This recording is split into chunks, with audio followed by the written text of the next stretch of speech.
warahmatullahi wabarakatuh.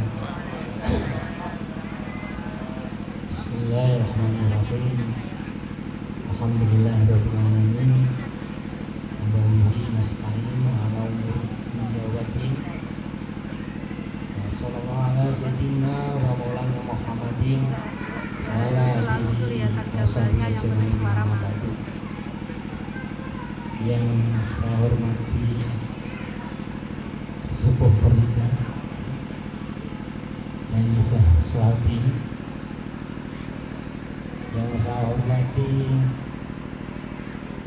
para pengurus pusat Porsikal seluruhnya,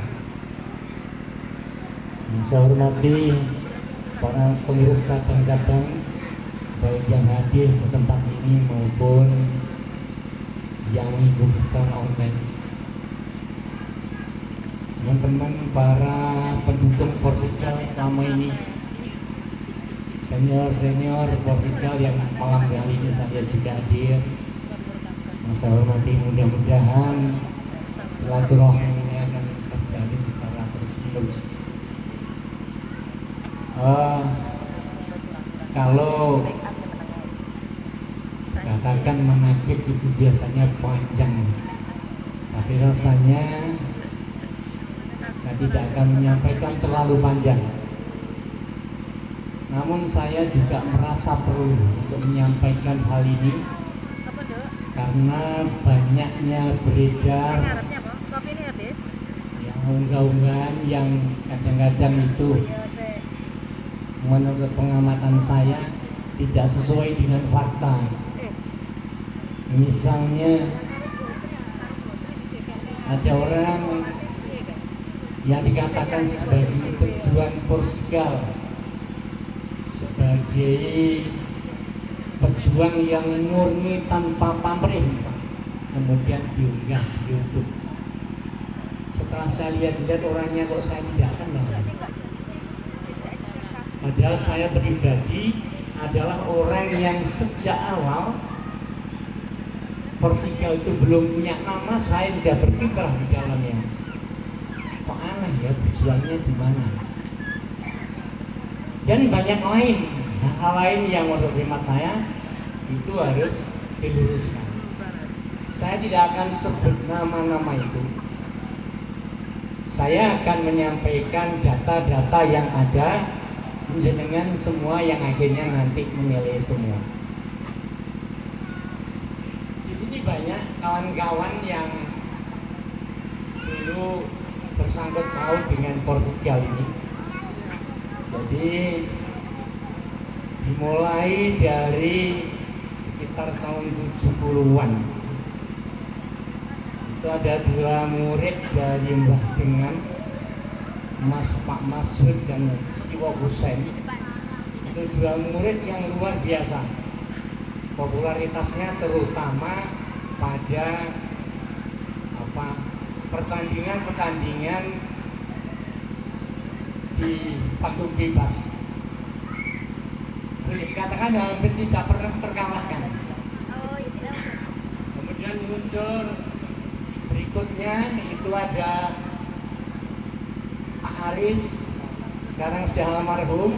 Kemudian ada Pak Kusno, ada lain-lain, ada siapa lagi ya? Ada, alhamdulillah Pak Aris ternyata masih ada. Tadi saya cari informasi katanya sudah tidak ada. Alhamdulillah, nanti kapan-kapan kita akan soal. Kemudian ada teman yang panggilannya itu kayak Bun. Nah, kemudian generasi berikutnya itu ada Pak Suri. Ini pejuang-pejuang awal. Saya katakan pejuang awal apa? Porsikal ini tidak akan berkembang tanpa beliau-beliau. Jadi Porsikal itu diminati oleh orang itu karena kiprahnya di panggung bebas. Panggung bebasnya tidak seperti sekarang. Sekarang itu kan naik, gabus turun gitu. Kalau dulu ada waktunya 3 menit. Termasuk pejuang itu tadi saya lihat juga Pak Surya ada di sini. Jadi kalau orang ngomong macam-macam itu banyak saksi yang bisa membantah itu. Termasuk Pak Haji Walid sendiri. Pak Suri itu kalau mengatakan Pak Haji Walid itu pesilat, kalau bahasa saya sebenarnya cerdas. Tapi kalau Pak Suri mengatakan ya pinter tapi ya licik, itu katanya Pak Suri. Karena Pak Walid itu orangnya kecil gitu ya. Begitu naik itu biasanya pelan gitu, gerakannya juga pelan gitu. Itu langsung semaput buat lawannya. Itu terjadi berulang kali. Dari yang demikian inilah yang kemudian sangat populer. Ada yang minta dibuka latihan, dulu di kandangan itu dibuka tempat latihan yang dilatih oleh Pak Gufron.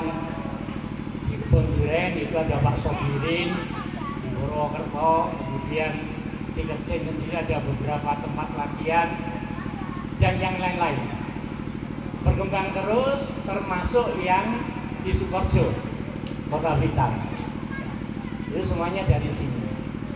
Jadi apakah, pertanyaan saya begini, kok ada ya orang ngunggah tulisan saya itu Persija tapi bukan kerjaan gitu katanya. Itu aneh ya. Jelas pusatnya dari awal, timbulnya dari sini, kok menyatakan begitu gitu. Jadi yang saya jelaskan malam ini, kalau ada yang begitu, tolong penjenengan yang menilai sendiri. Saya juga nggak bisa melarang. Sekarang itu era komunikasi yang luar biasa, semua orang bisa mengatakan. Nah, terus berjalan.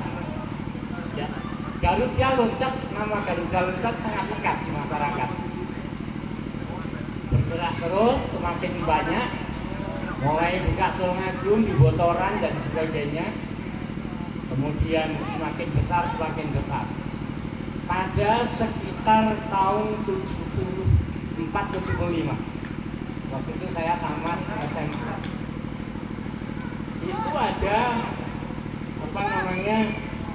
satu persoalan sedikit. Zaman itu adalah zaman partai politik itu ada Golkar, ada P3, kemudian ada PDI. Yang ini bersaing luar biasa.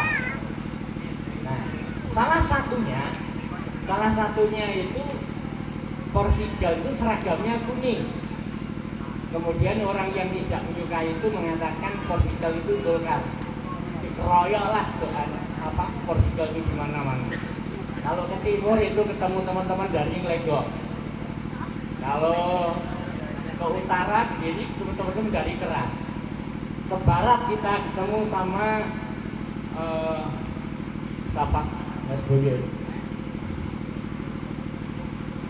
Gus Masum ya. Jadi kita dihabisi gitu. Tapi alhamdulillah dari situlah semakin moncer gitu. Semakin kuat. Bergabung ada Pak Nur Samsi itu dari Ngunut, kemudian ada Pak Parto sekarang ada di Sumatera, bergabung pada kita semua dan kita berjuang untuk itu. Salah satunya yang saya sampai sekarang terkesan itu ada seorang pesilat itu putranya dukun ular, namanya Sumo Ulo, Lingi Lingi sana. Kemudian itu jarang orang berani, karena kalau dia naik Buntoro itu, kalau dia naik sampai orang kena digigit sedikit saja, itu pasti semata habis sudah. Ya, Lingi Celopuro. Saya masih ingat Pak Santo ini orangnya tadi juga ada. Waktu di Sukoharjo ada panggung bebas di depannya Pak Atim Nyanto. Buntoro itu naik, kemudian Pak Samton itu yang naik. Apa yang terjadi? Buntoro itu nggak bisa dekat, karena begitu mendekat kira satu langkah, crok itu udah kena mulutnya. Dan seterusnya sampai 3 menit, sehingga ketika turun itu tidak kelihatan mulutnya,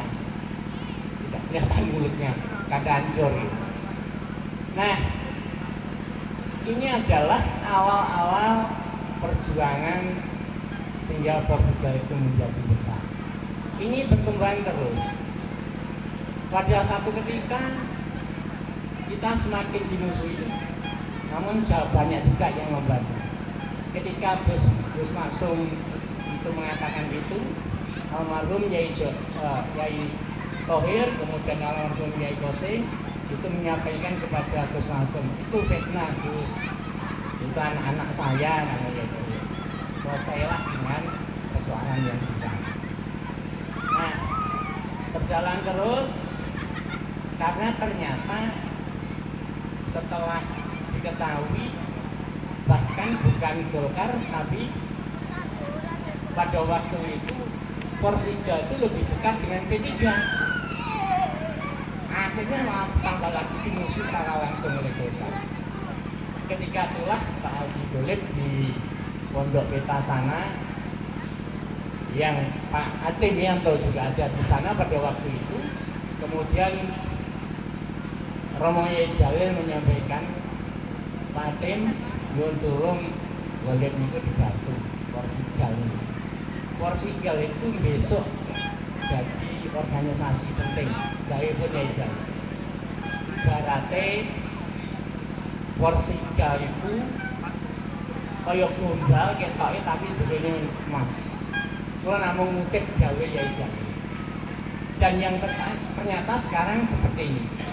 Mulailah kemudian organisasinya dibenahi secara total oleh Pak Atemianto dan berjalan terus sampai sekarang, sampai berganti-ganti. Itu yang kalau kita melihatnya dari situ, maka sebenarnya kita tidak perlu ragu.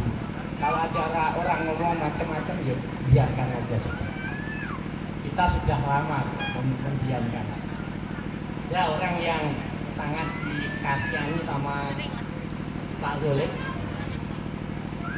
bahkan teman-teman juga masih ingat, kadang-kadang didatangi, dibawakan beras macam-macam karena posisi ekonominya belum bagus pada waktu itu. Lalu sekarang itu malah jadi pengkhianat. Alhamdulillah. Itu secara singkat ya, mungkin di waktu dan kesempatan lain saya bisa lebih merinci lagi. Itu yang tadi saya ingat saja, dan saya sampai sekarang nggak lupa dengan teman-teman seperjuangan yang dulu menjadi pemain-pemain panggung bebas itu sekarang juga masih ada. Badannya masih kenceng-kenceng kecuali saya sudah nggak kenceng lagi.